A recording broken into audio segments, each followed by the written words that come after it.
শুনেছিলাম এই বছর নাকি সব থেকে শীতলতম বছর হতে চলেছে। মানে এই বছরে শীত নাকি সব থেকে বেশি পড়তে চলেছে। কিন্তু কোথায় সেই শীত? আজ নভেম্বরের 2 তারিখ হয়ে গেল।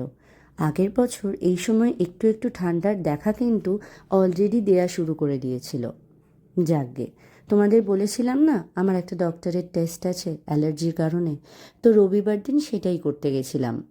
যার জন্য সেই সকাল 10টা থেকে সন্ধে অবধি আমাকে বাইরেই থাকতে হয়েছিল। আমার না একটুতেই গরম লাগে সাংঘাতিক বেশি। কিন্তু বিশ্বাস করো, কালকে এই যে সারাটা দিন বাইরে ছিলাম, খুব একটা বেশি অসুবিধা কিন্তু হয়নি। মানে ওয়েদারটা ভীষণ আরামদায়ক হয়ে গেছে। আশা করা যায় এবার হয়তো আস্তে আস্তে শীতের দেখা পাবো।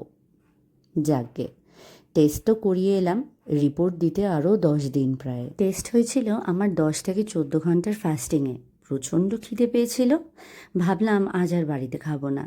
একটা রেস্টুরেন্ট জানো তো অনেক দিন ধরেই ভাবছিলাম যাব। সেই মতো চলেও গেলাম সর্ষে অ্যান্ড সোলসে। খুব ভালো জানো তো, বেশ ছোটোর মধ্যে খুব ছিমছাম একটা রেস্টুরেন্ট। আমরা ওখানে গিয়ে অর্ডার করেছিলাম পোলাও মাটন, আর আরেকটা থালি নিয়েছিলাম পোলাও চিকেন।